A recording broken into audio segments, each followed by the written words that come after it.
This is Akashwani, the news read by Morgan Bagra. Prime Minister Narendra Modi reached Paris this afternoon on an official visit to France. He was received by French Prime Minister Elisabeth Borne on arrival. Mr. Modi was given a guard of honor at the airport. Prime Minister Modi will be the guest of honor at the Bastille Day parade tomorrow, where a Tri-Services Indian Armed Forces contingent would be participating. French National Day, or Bastille Day, occupies a special place in French consciousness.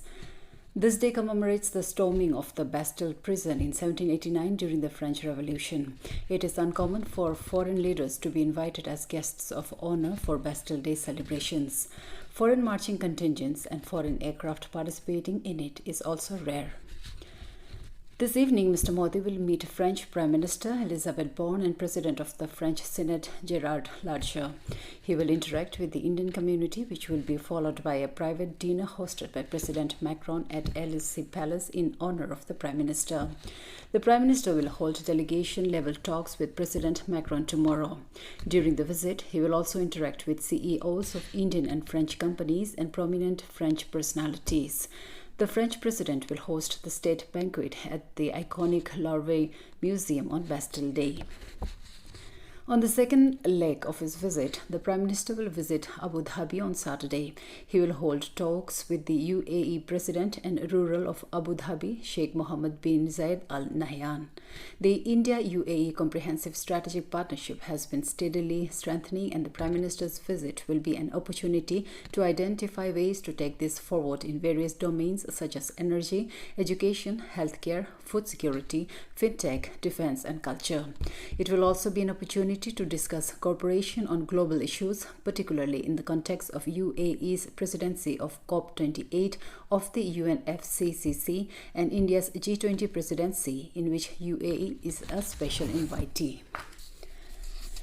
Union Corporation Minister Amit Shah has said that National Bank for Agriculture and Rural Development (NABARD) is ensuring development and prosperity in rural areas by making rural banking accessible. Addressing the 42nd Foundation Day of NABARD in New Delhi, Mr. Shah said, "A country that has more than 65% rural population cannot be imagined without an institution like NABARD." The corporation minister said, "For the last 4 decades, NABARD has proved to be the backbone of this country's rural economy, infrastructure, agriculture, and cooperative institutions." He said, "It has been the backbone for self-help groups for over more than half a decade." Mr. Shah said, "Today, villages are becoming self-sufficient, and at the same time, agriculture, the soul of the rural economy, is making its mark in the whole world." He said, "NABARD has a huge role in making every person in the village self-reliant, especially the women, through self-help groups and establishing them in society with self-respect." The corporation minister said, "NABARD has successfully increased the work of refinancing and capital formation." He said, "So far, 8 lakh crore rupees have been injected into the rural economy through NABARD for capital formation." The 2-day G20 conference on crime and security in age of NFTs, AI and Metaverse started in Gurugram, Haryana today. Addressing the inaugural session, Union Home Minister Amit Shah said terrorists are finding new ways to perpetrate violence, radicalize youth, and raise financial resources.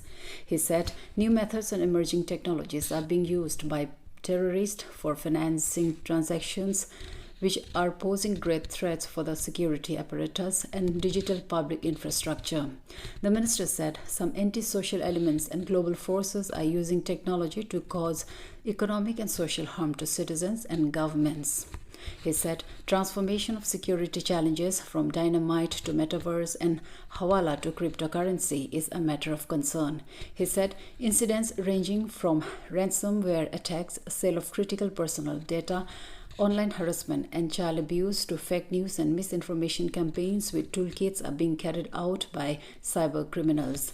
Mr. Shah emphasized the urgent need for cooperation both at the national and international levels to build cyber resilience in an increasingly connected world. The countdown for Chandrayaan-3, India's third lunar exploration mission, will begin today afternoon. The 26-hour countdown will begin at 1 5:05 p.m. Indian Space Research Organization will launch Chandrayaan-3 by LVM-3 rocket at 2:35 p.m. tomorrow from the Satish Dhawan Space Center, Sriharikota. That's all in this news bulletin. Namaskar.